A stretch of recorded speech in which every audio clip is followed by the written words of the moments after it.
नमस्कार मंडळी, welcome back to my YouTube channel. मागच्या व्हिडिओपासून आपण रत्नाकर मतकरींचा कृष्णकन्या हा कथासंग्रह सुरू केलेला आहे. गूढ कथासंग्रह सुरू केलेला आहे. त्यातली पहिली कथा आपण वाचली.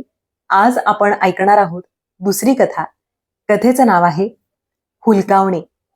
आजचा व्हिडिओ सुरू करण्यापूर्वी दमा मिराजदारांचा अंगत पंगत हा संग्रह आपण आता सध्या वाचतोय मेंबर्स ओनलीसाठी. त्यावर अत्यंत वेगवेगळ्या प्रकारचे किस्से, अनुभव आपल्याला ऐकायला मिळतात. काही विनोदी आहेत, काही शिकवणारे आहेत, काही गंभीर आहेत. तर ते ऐकण्यासाठी तुम्ही नक्कीच चॅनलची मेंबरशिप घेऊ शकता. आणि वळूयात आपल्या आजच्या कथेकडे. कथेचं नाव आहे हुलकावणे आणि हे कथेचं शीर्षक या कथेसाठी किती समर्पक आहे हे तुम्हाला कथा संपल्यानंतर नक्कीच समजेल. आणि खरंच सांगते, शेवटच्या 1 मिनिटात तुम्हाला जो काही धक्का बसणार आहे त्याच्यासाठी अजिबात कथा मध्येच सोडून जाऊ नका. शेवटपर्यंत नक्की ऐका. या कथेबद्दल मी तुम्हाला अजिबात काही सांगणार नाहीये, कारण त्याच्यामुळे मी तुम्हाला स्पॉइलर देतेय, धक्का फोडतेय असं होईल. वळूयात लगेचच आपल्या आजच्या कथेकडे. ऐकूयात हुलकावणी.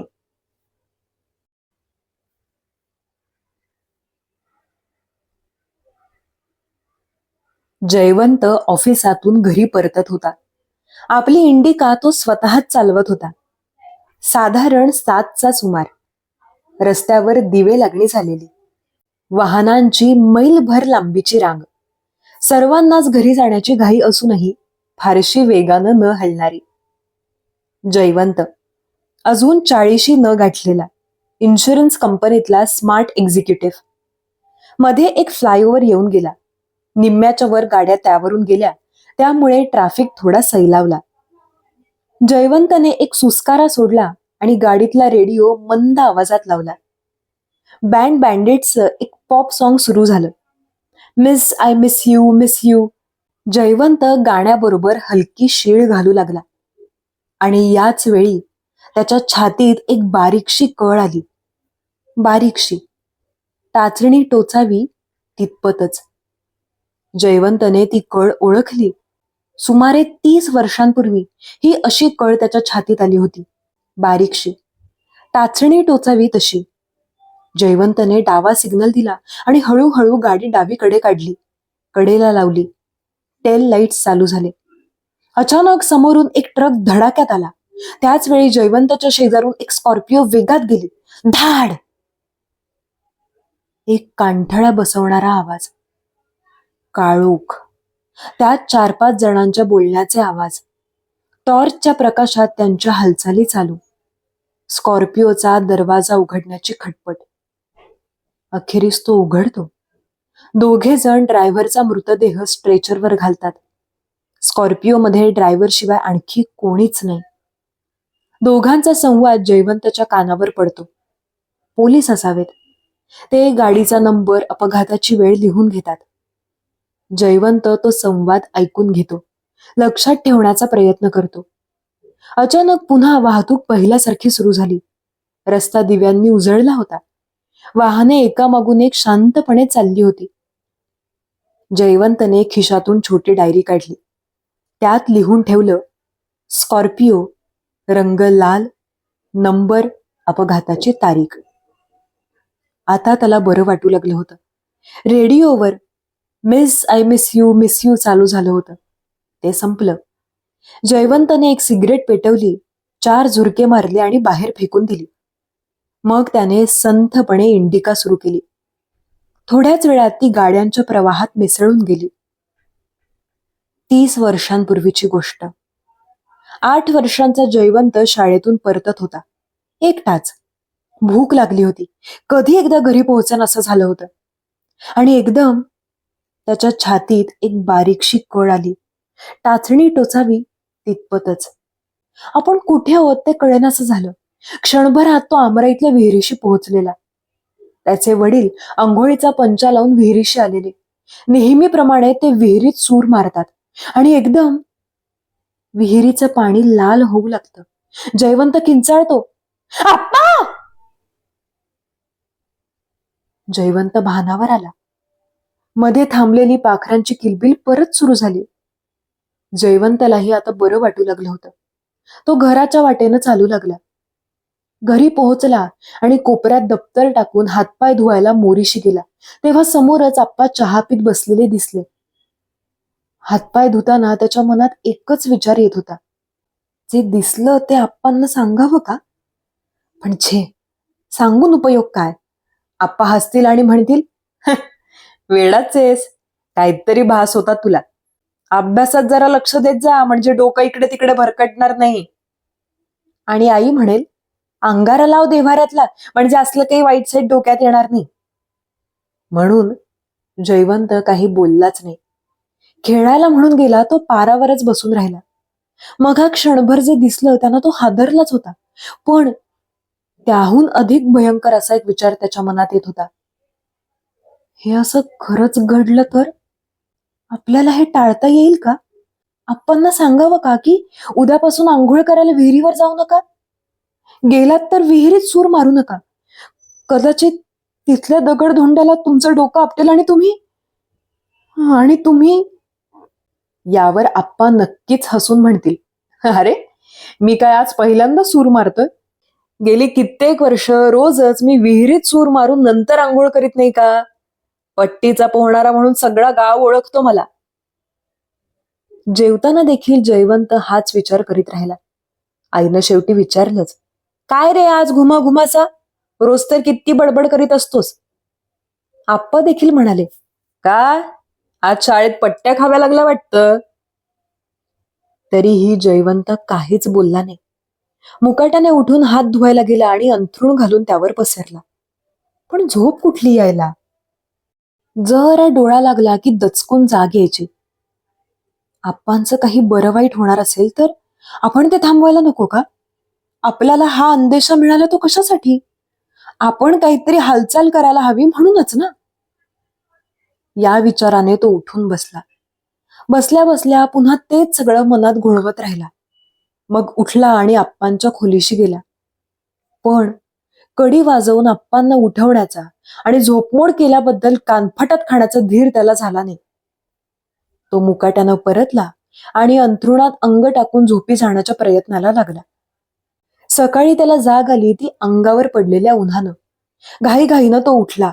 तोंड धुवून दूध पिऊन तो विहिरीशी धावला. विहिरीशी गर्दी जमली होती. तो गर्दीत घुसू लागला तेव्हा एका माणसानं त्याला थांबवलं. तू बघू नकोस बाबा, म्हणून बाजूला केलं. विहिरीतून मोठ्या प्रयासानं आप्पांचा मृतदेह वर काढला. दगडाला आपटून झालेल्या डोक्याच्या जखमेतून अजूनही रक्त येत होतं आणि पाण्याबरोबर मिसळत होतं. मोठ्या माणसांनी सांगितलं ते जयवंताने केलं, यांत्रिकपणे. तो फारसा रडलाही नाही. तरी देखील बाया बापड्या येऊन त्याचं सांत्वन करीतच होत्या. त्याला कळत नव्हतं की आपल्या मनाला शांत कसं करायचं. ते एकसारखा आक्रोश करीतच होतं. केवळ आप्पा गेले म्हणून नाही, आणखी एका कारणानं. आप्पांचं मरण आपण आधी पाहिलं होतं. ते त्यांना सांगितलं असतं तर त्यांनी कदाचित सावधगिरी घेतली असती. त्यांना वाचवण्याची संधी आपल्याला मरणानं दिली होती. आपण ती वाया घालवली. आपण आप्पांना मरू दिलं. आपण आप्पांचं मरण आधीच जाणूनही त्यांना मरू दिलं.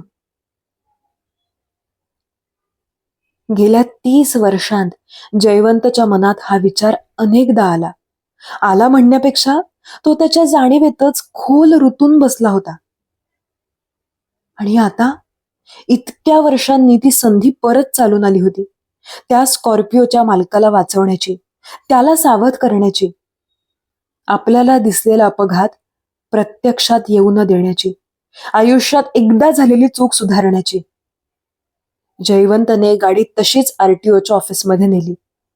ऑफिस रिकामं झालं होतं. फक्त ओव्हरटाईम करणारे 4-2 कारकून तेवढे दिवे लावून काम करीत बसले होते. जयवंत त्यांच्यापैकी एकाकडे गेला आणि म्हणाला, सॉरी टू डिस्टर्ब, मला या नंबराचं नाव, पत्ता, फोन नंबर हवाय. उद्या या, आता ऑफिस बंद झालं. तो नियम पाळणारा कारकून म्हणाला, प्लीज, इट्स अन इमर्जन्सी.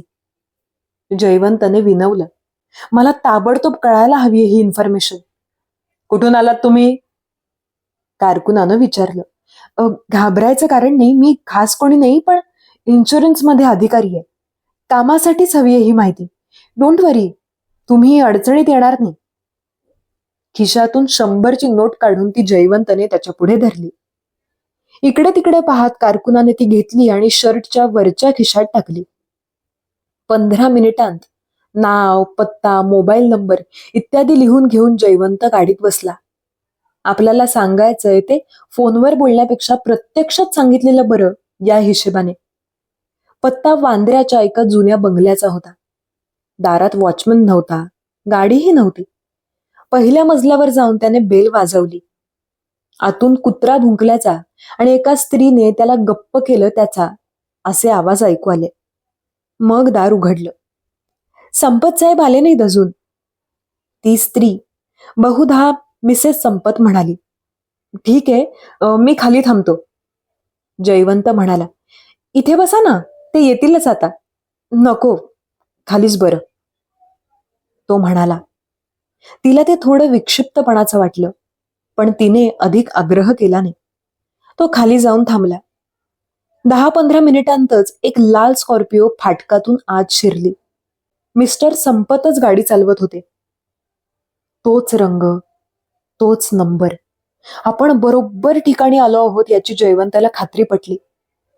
थोड्याशा स्थूल बांध्याचे मध्यमवर्गीय संपत गाडीतून खाली उतरले. त्यांनी गाडी लॉक केली आणि जयवंताच्या अंगावरून ते पुढे निघाले. एक्सक्यूज मी सर, माझं थोडं काम होतं आपल्याकडे. त्यांच्या पाठीमागे जात जयवंत म्हणाला. Yes please, come in. Latch कीने दरवाजा उघडून आत जाता जाता संपत अदबशीरपणे म्हणाले. जयवंत त्यांच्या पाठोपाठ आला. बसा. त्यांनी सोफ्याकडे हात दाखवला. एवढ्यात मघाचा अल्सेशियन बाहेर आला आणि संपतांच्या अंगावर उड्या मारू लागला. त्याच्या पाठोपाठ मिसेस संपतही बाहेर आल्या. जयवंत विषयी त्या काही सांगणार होत्या, पण त्याला प्रत्यक्षच पाहून त्या गप्प बसल्या. संपतांनी कुत्र्याचे माफक लाड केले आणि त्याला मिसेस बरोबर आत पाठवून दिलं. मग अंगाला आळोखे पिळोखे देत ते जयवंतला म्हणाले. आता बोला. जयवंतने आपला परिचय करून दिला. संपतांनीही. ते असिस्टंट चीफ सेक्रेटरी होते. रोज मंत्रालयातून परतायला त्यांना असाच उशीर व्हायचा. रोज हीच गाडी नेतो ऑफिसला? हो, एकच गाडी आहे माझ्याकडे. संपत हसून म्हणाले. सगळेच सेक्रेटरी श्रीमंत नसतात. जयवंत हसला. ड्रायव्हर? नाही, मी स्वतःच चालवतो गाडी. जयवंत गंभीर झाला. तुमचं माझ्याकडे काय काम आहे ते माझ्या लक्षात आलं नाही अजून. संपत म्हणाले. एवढ्यात चहा आला. दोघंही चहा पिऊ लागले. पुढल्या काही दिवसांत तुम्ही ही गाडी चालवली नाही तर बरं होईल. ओ गॉड, संपत म्हणाले. जाऊ कसा मग मी मंत्रालयात? निदान ड्रायव्हर ठेवा. जयवंत म्हणाला. पण तुम्ही ही गाडी चालवू नका. तुम्ही कोण आहात? ज्योतिषी? नाही, आतापर्यंत फक्त 2च वेळा मला असं भविष्याचं चित्र दिसलं. आज तर फारच स्पष्ट दिसलं. पहाटे साधारण 3चा सुमार होता आणि समोरून आलेल्या ट्रकनं जोराची धडक दिली या गाडीला. गाडीचा ड्रायव्हर जागच्या जागीच. माझा फारसा विश्वास नाही प्रिमॉनिशन्सवर, संपत म्हणाले.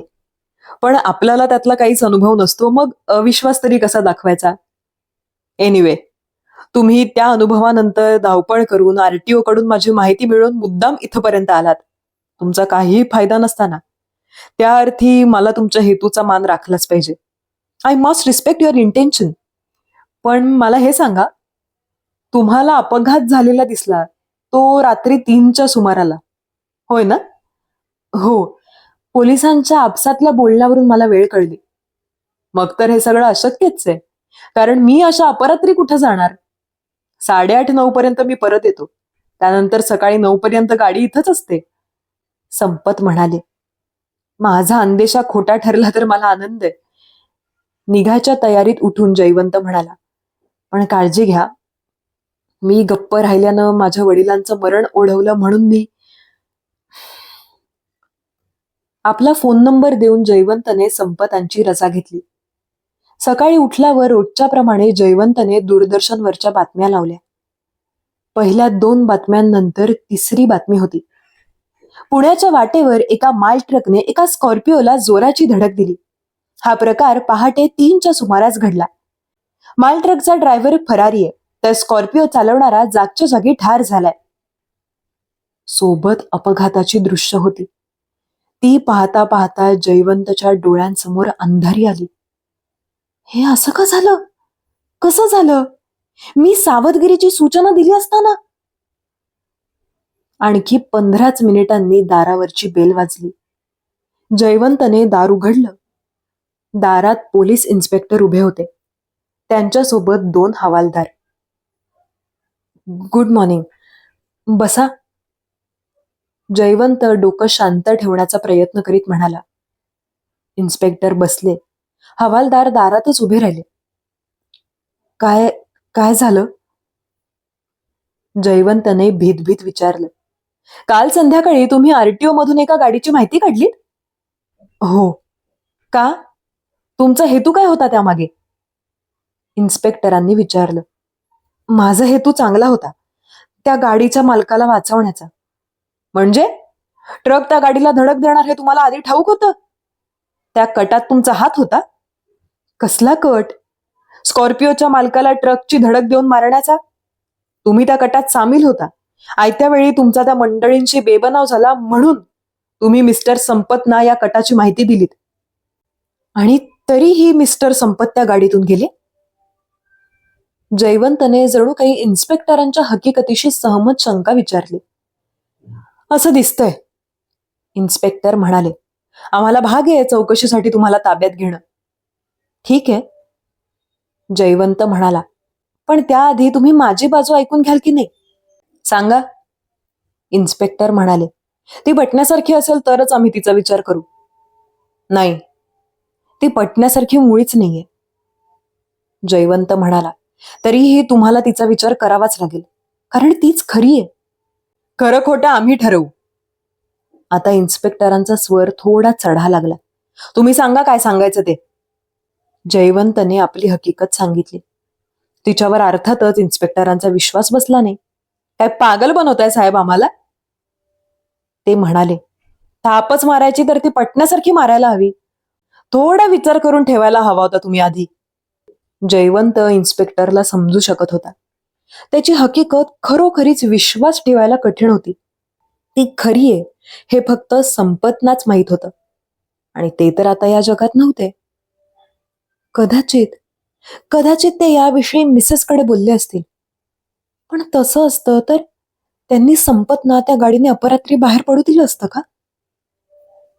जयवंतची वाचाच बंद झाली. तो मुकाट्याने इन्स्पेक्टरांबरोबर जाण्याची तयारी करू लागला. एवढ्यात दाराशी थोडी हालचाल झाली. हवालदारांनी कोणाला तरी आत येण्यासाठी जागा करून दिली. जयवंत डोळे फाडून आत आलेल्या व्यक्तीकडे पाहत राहिला. दुसऱ्याच क्षणी तो आनंदाने ओरडला. संपत, तुम्ही जिवंत आहात?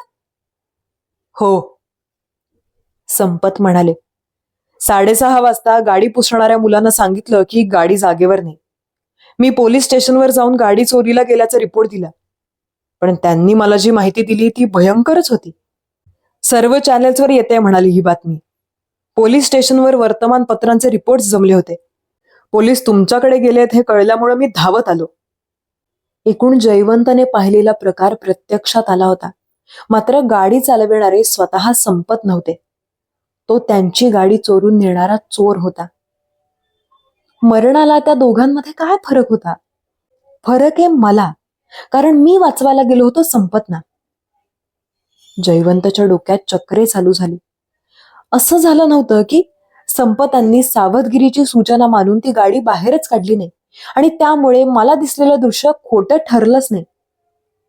मरणाने मला हुलकावणी देऊन आपला घास घ्यायचा तो घेतलाच होता. जयवंतला आपला मोठाच पराभव झाल्यासारखं वाटलं. त्यानंतर आणखी 3 महिने गेले. मधल्या काळात संपतची आणि जयवंतची बऱ्यापैकी मैत्री झाली होती. जयवंतच्या ऑफिसमध्ये एका ज्येष्ठ अधिकाऱ्याचा निरोप समारंभ होता. समारंभानंतर फक्त अधिकाऱ्यांसाठीच एक कॉकटेल पार्टी ओबेरॉयमध्ये ठेवली होती. पार्टीला रंग चढला होता. जयवंत स्कॉच पीत होता. सावकाश, मजेने गप्पा मारत, विनोद करीत, हसत हसवत. नुकतीच त्याच्यासमोर एक आकर्षक प्रौढ कुमारिका मिस मचाडो येऊन बसली होती. आपल्या सहकाऱ्यांच्या काही गॉसिप सांगत होती. आणि अचानक त्याच्या छातीत एक बारीक कळ आली. टाचणी टोचावी तेवढीच. Are you all right Jaywant? Miss मचाडोने विचारलं. येस, आय एम फाईन, असं तो म्हणत असतानाच संगीत थांबतं, लोकांची गडबड, मंत्रालयाचा टॉप फ्लोर. त्याच्या समोरच्या लॉबीत माणसांची गच्च गर्दी, प्रत्येकाच्या हातात घवघवीत पुष्पहार. लिफ्ट येऊन थांबते. हार घेऊन उभ्या असलेल्या गर्दीची अधीरता शिगेला पोहोचलेली. लिफ्टचं दार उघडतं. पांढऱ्या शुभ्र उंची खादीचे झब्बा सुरवार आणि त्यावर जॅकेट चढवलेले देखणे उंचेपुरे सीएम आपल्या लवाजम्यासह लिफ्टमधून उतरतात. लॉबीतली गर्दी जय जयकार करते. वाढदिवसाच्या हार्दिक शुभेच्छा, सीएम साहेब शतायू होत. आणि त्याच वेळी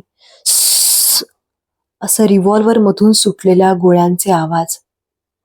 पांढऱ्या कपड्यांवर रक्ताच्या चिळकांड्या, लोकांचा हलकल्लोळ.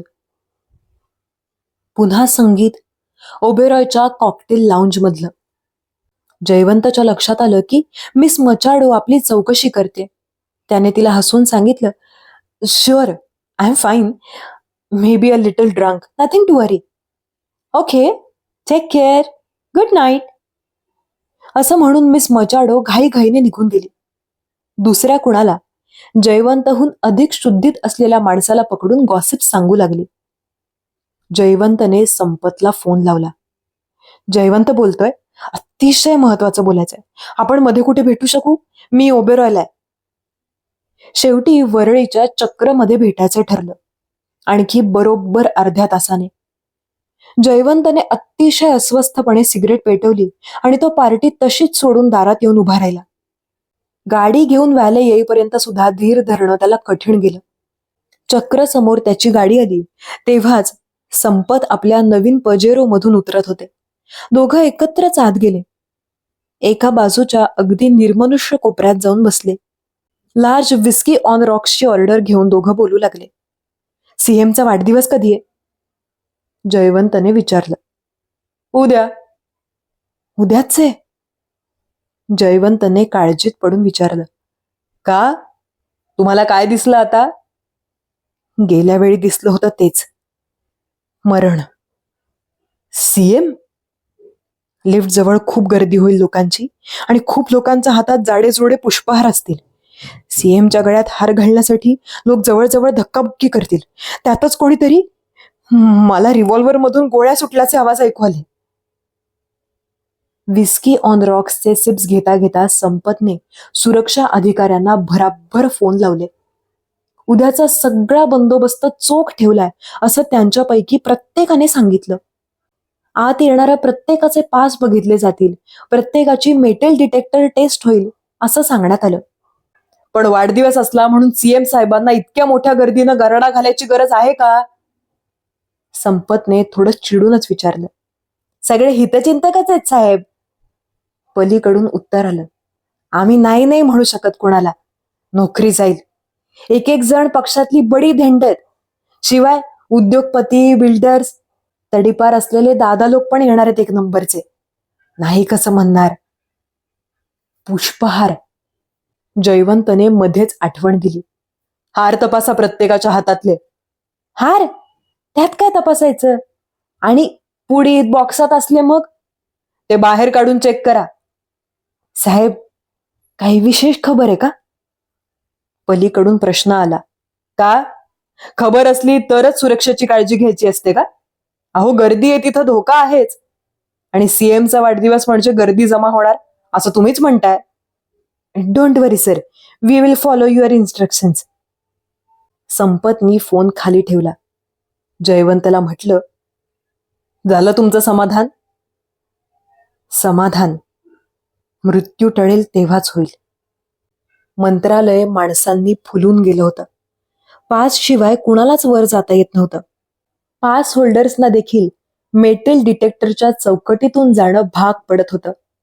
भेटवस्तू, हार सर्व कसोशीने तपासलं जात होतं. आता पास होल्डर्सनाही उभं राहायला जागा राहिली नाही. मंत्रालयाबाहेर आणि समोरच्या रस्त्यावरही माणसांची आणि वाहनांची प्रचंड गर्दी झाली. तेव्हाच सीएमची आणि त्यांच्याबरोबरच्या लव्या जम्यातील इतर अशा एकूण 14 लाल दिव्याच्या गाड्यांचा ताफा मंत्रालयात शिरला. मंत्रालयातील सुरक्षा दल एकदम सावधान झालं.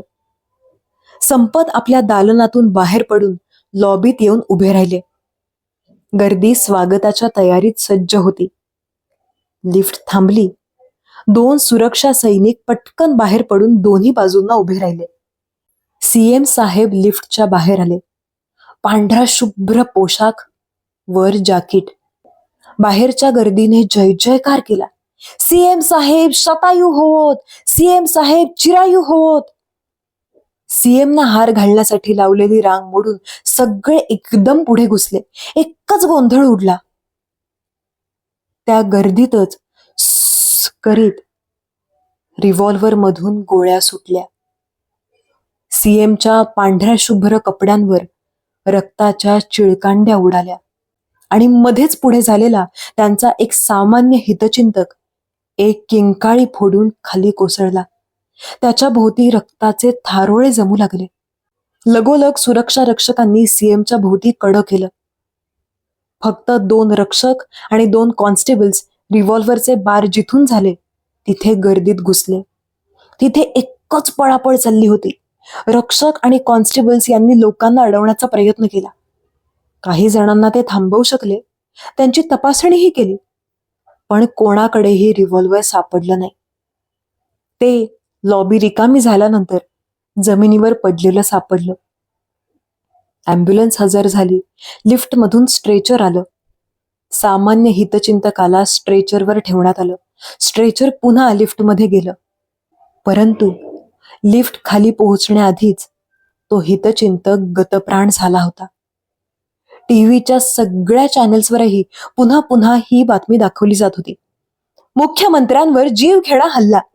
मुख्यमंत्री बाल बाल बचावले. मुख्यमंत्र्यांच्या शुभेच्छूचे बलिदान. मुख्यमंत्र्यांवरील हल्ल्यात 1 ठार. हल्ल्यामध्ये दहशतवाद्यांचा हात, इत्यादी इत्यादी. रस्तोरस्ती गावोगावी अफवांना ऊत आला. जयवंतने ऑफिस टीव्हीवर सगळ्या बातम्या पाहिल्या. तासाभराने आता थोडं स्थिरस्थावर झालं असेल अशा हिशेबाने तो संपतच्या ऑफिसवर पोहोचला. मंत्रालयात शुकशुकाट होता. गर्दी संपूर्णपणे हटवण्यात आली होती. धक्क्यातून सावरण्यासाठी म्हणून सीएमना त्यांच्या खासगी नर्सिंग होममध्ये हलवण्यात आलं होतं. अर्थातच त्यांच्याबरोबरचा लवाजमा आता पांगला होता.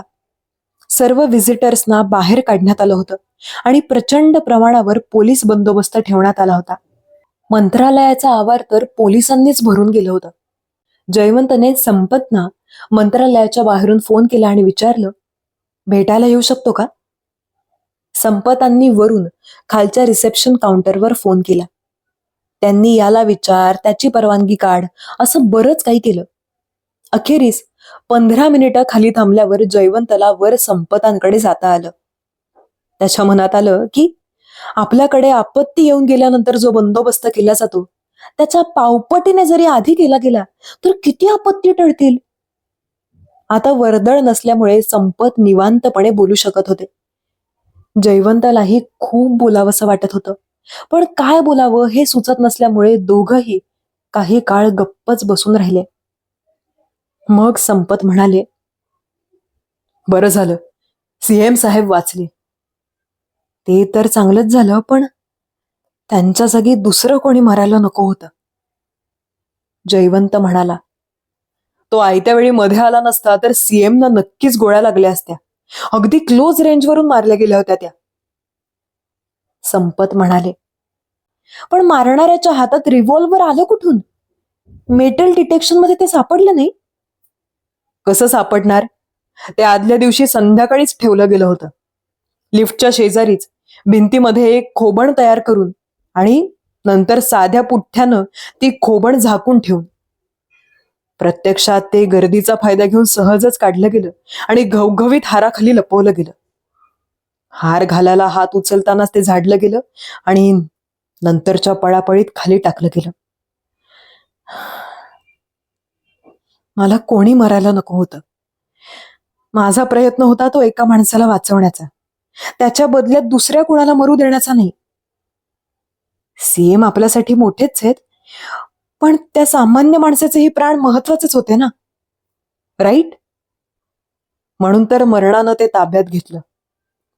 तुम्ही सीएमचा जीव वाचवण्याची धडपड केलीत त्याच्या बदल्यात. मरण असं का खेळतंय माझ्याशी? दरवेळी मला भविष्यात काय घडणार आहे ते आधी सांगून शेवटी स्वतःच जिंकून. आप्पांच्या वेळी मी काही हालचाल केली नाही म्हणून ते गेले, पण आता मी अशी धडपड केली तरी तरी कोणीतरी मरतच. जयवंत उदासपणे म्हणाला, मरण ही फार मोठी शक्ती आहे. संपत गंभीरपणे म्हणाले, तिनं हुलकावणी देण्यासाठी का होईना तुम्हाला या खेळात भागीदार करून घेतलं. हा तुमचा गौरवच आहे. मला नकोय असली भागीदारी. मला आउटराईट जिंकायचंय. मी ज्याला वाचवण्याचा प्रयत्न करीन तो वाचला पाहिजे, पिरियड. मध्येच दुसरं कोणी मरायचं ही मरणानं माझ्याशी चालवलेली बनवाबनवी आहे. त्यापेक्षा मरणानं माझ्याशी खेळूच नाही. मला भविष्याची झलक दाखवून या खेळात ओढूच नाही. हू नोज, कदाचित तसंही होईल. अचानक तुम्हाला हे असं भविष्य दिसायला लागलं. कदाचित तसंच अचानकपणे ते दिसायचं बंदही होईल. पण तसं व्हायचं नव्हतं. निदान इजा बिजा तिजा तरी होणारच होता. संध्याकाळ झाली होती. जयवंतने टेबल स्वच्छ करून टाकलं होतं. सेक्रेटरीला बोलावून कामाच्या सूचनाही दिल्या होत्या. सेक्रेटरी गेल्यानंतर जयवंतने शांतपणे कोट चढवला. शर्टची कॉलर सारखी केली, टाय घट्ट केला. कोटाच्या बाहेर दिसणाऱ्या शर्ट स्लीव्हजवरून कोटाच्या बाह्या ओढल्या. घरी वाचण्यासाठी 2 जर्नल्स ब्रीफकेसमध्ये टाकून ती बंद केली. बाहेर पडण्यापूर्वी तो सहज खिडकीकडे गेला. इमारतीवर, झाडांवर संधी प्रकाश पडला होता. सारं वातावरण सोनेरी झालं होतं. काही क्षण मंत्रमुग्ध झाल्याप्रमाणे जयवंत त्या 12व्या मजल्यावरच्या खिडकीतून खालची झाडं, इमारती, रस्ते आणि त्यावरून धावणाऱ्या कार्स यांच्यावर पडलेला तो जादूचा प्रकाश पाहत राहिला. मग तो वळला आणि दाराच्या दिशेने जाऊ लागणार. इतक्यात ती ओळखीची बारीक कळ त्याच्या छातीत टाचणीसारखी टोचली. जयवंत आपल्या खुर्चीसमोर ठेवलेल्या क्लायंटच्या खुर्चीशी गेला, बसला. साहेबांना बाहेर पडायला उशीर का होतोय हे पाहायला त्याचा सेक्रेटरी आत आला. सर. बस. त्याने मारलेली हाक तेवढी जयवंताला समजली. बाकी सारं पालटलं होतं. जिन्याच्या पायऱ्या भरभर भरभर खाली जाणाऱ्या. व्हरांड्याच्या भिंतीतच बसवलेलं डिजिटल घड्याळ, अगदी वेगळं, फार कुठे न दिसणार. त्याच्यात 2:30 वाजत आलेले. व्हरांड्यातून थोडं चालल्यावर लागणारा एक बंद दरवाजा. तो लोटून आत जावं तर तिथे कुशन्सवाल्या 2 बाकांवर बसलेली 4-5 माणसं. त्यात एक लहान मूल खाली उतरून परत वर चढून बसणार. भिंतीवर एक नेहमीचं चौकोनी घड्याळ. त्यात 2:30ला 2 मिनिटे. मग आतला दरवाजा. बाहेरच्या दरवाजाचं त्याच्याशी कनेक्शन असावं. बाहेर माणूस आलेलं आत कळत असावं. त्यामुळे हा दरवाजा उघडला जातो. आत मंद प्रकाश, फक्त एक प्रखर दिवा. विशिष्ट भागावर त्याचा उजेड पडलेला.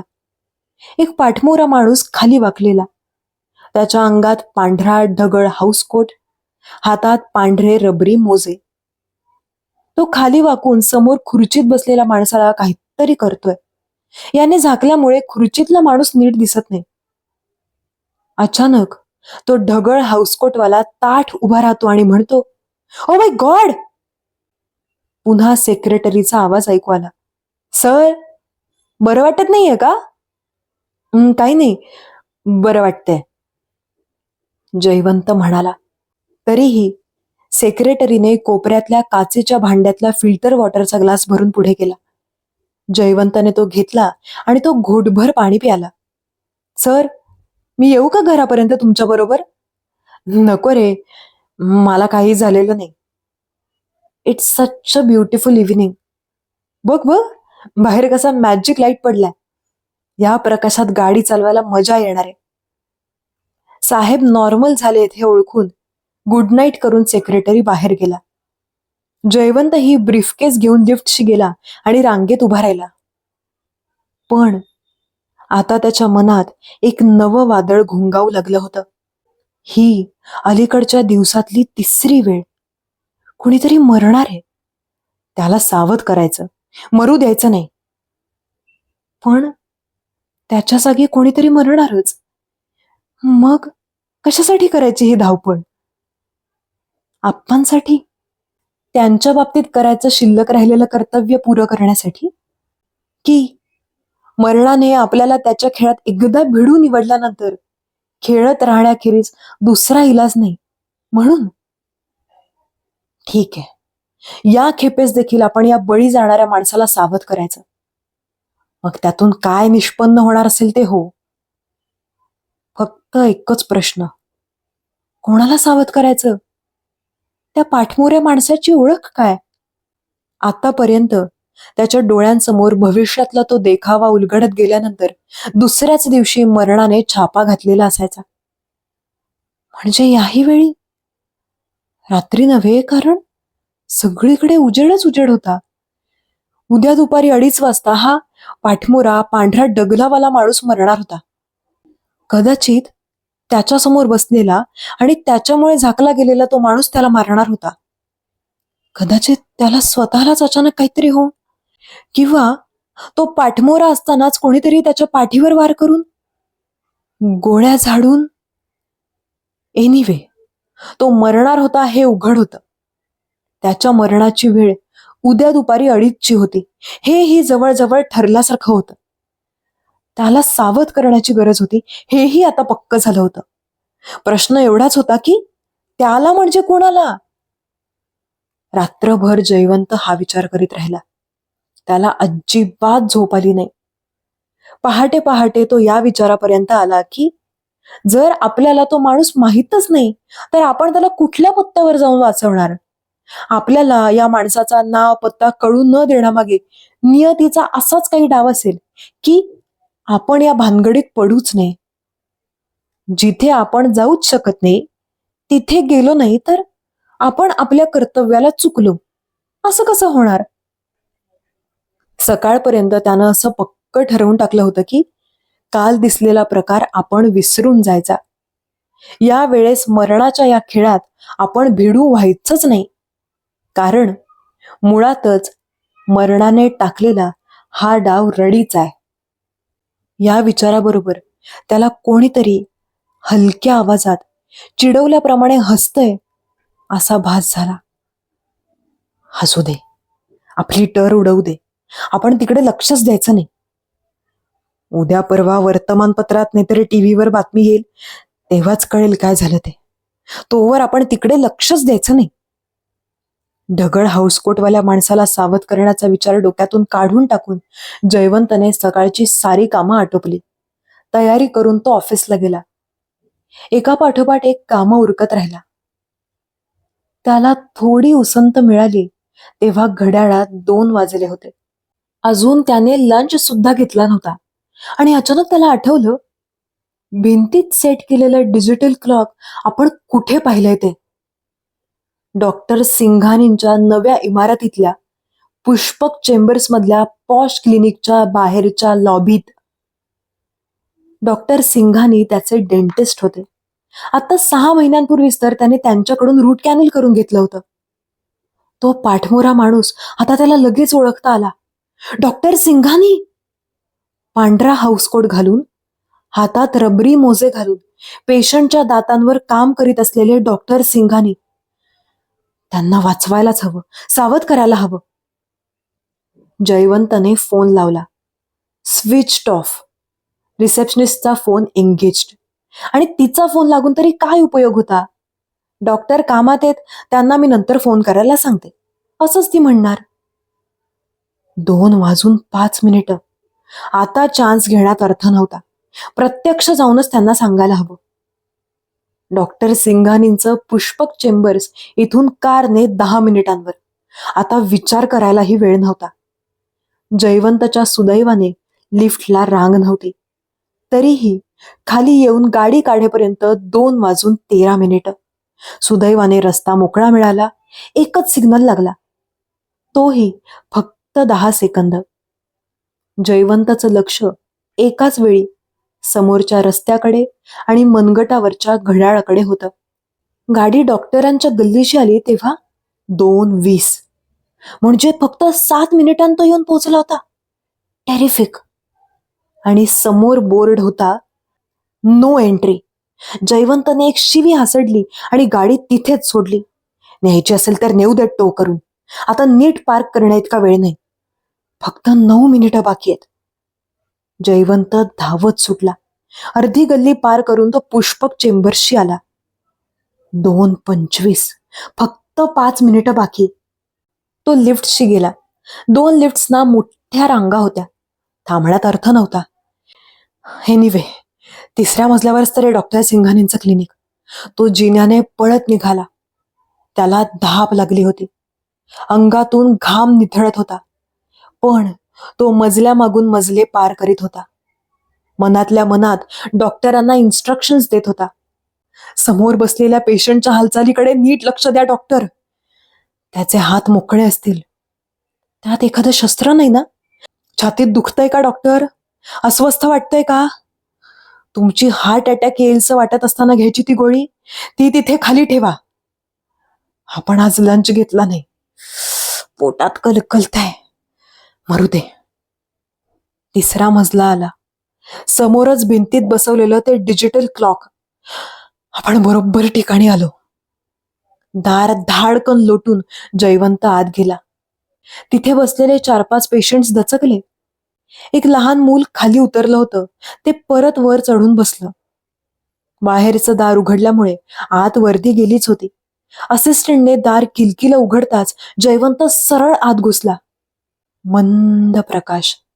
फक्त डेंटिस्ट चेअरमध्ये बसलेल्या पेशंटच्या चेहऱ्यावर पडलेला प्रखर प्रकाश.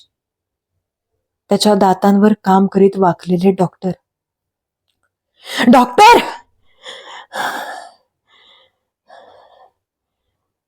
त्याच्याने पुढे बोलवे ना. त्याचा श्वास अडकला होता. डॉक्टरांनी त्याच्या या अवस्थेकडे एक नजर टाकली आणि ते उद्गारले, ओ माय गॉड! असिस्टंटने पुढे होऊन खाली कोसळणाऱ्या जयवंतला धरलं. त्यावेळी घड्याळात बरोबर 2:30 वाजले होते. जयवंतच्या कानात कुणाच्या तरी कुत्सित हसण्याचा आवाज घुसत होता. आता हसू दे त्याला. जयवंतच्या मनात आलं, मी वेळेवर येऊन डॉक्टरना वाचवलंय.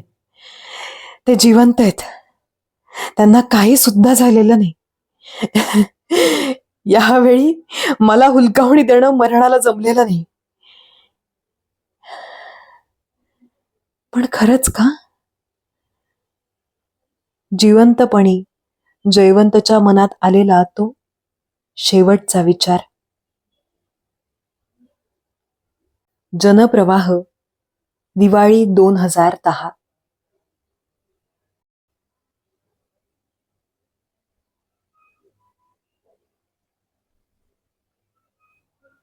ही होती आपली आजची कमाल कथा, हुलकावणी. वाटते की नाही? अगदी शीर्षकाला समर्पक अशी कथा. अशा काही कथा असतात ना, इंग्रजीमध्ये आपण म्हणतो की आपण ऑन द टोज राहतो. आता काय होईल, आता काय घडेल, असं आपल्याला सतत वाटत राहतं. अगदी आपण आपलं मन अगदी असं हातावर घेऊन बसतो. अशी ही कथा आहे.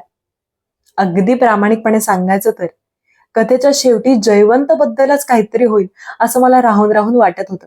कारण आपण जेव्हा खूप अशा कथा वाचतो, ऐकतो, खूप असे चित्रपट पाहतो, तेव्हा साधारण प्रेडिक्शन करणं आपल्याला जमतं. पण तरी सुद्धा नेमकं काय होईल हे मात्र मला अजिबात कळलं नव्हतं. मरण प्रत्येक वेळी जयवंतला हुलकावणी देत होतं आणि आपण काहीतरी करू शकतो असं वाटत असताना ते आपल्याला करता येत नाही अशी हुलकावणी मरण जयवंतला देत होतं. आणि याहून गिल्ट मोठं ते काय असणार. आणि शेवटी जयवंतला मरणाने हुलकावणी दिलीच, सगळ्यात मोठी, त्याला स्वतःला मरणाच्या दारात सोडून. या अशा आपल्याला सतत मनात विचार करत ठेवणाऱ्या, आपलं मन विचलित करून टाकणाऱ्या कथा मला प्रचंड आवडतात. हा जो कथेचा जॉनर आहे तो मला फार विशेष आवडतो. तुम्हालाही ही कथा आवडली असेल, माझं वाचन आवडलं असेल अशी आशा करते. आणि जर आवडलं असेल तर तुम्हाला माहिती आहे काय गोष्टी करायच्यात. पहिली गोष्ट, व्हिडिओला लाईक करायचंय. दुसरी गोष्ट, या व्हिडिओला हाईप द्यायचंय. हाईप दिल्याने जास्तीत जास्त लोकांपर्यंत, श्रोत्यांपर्यंत हा व्हिडिओ पोहोचतो आणि आपल्याला तुमच्यासारखेच प्रचंड गोड सबस्क्रायबर्स मिळतील. तिसरी गोष्ट, कमेंट करून तुमची प्रतिक्रिया नोंदवायची आहे. आणि चौथी गोष्ट, चॅनलला सबस्क्राईब केलं नसेल तर सबस्क्राईब करायचं आहे.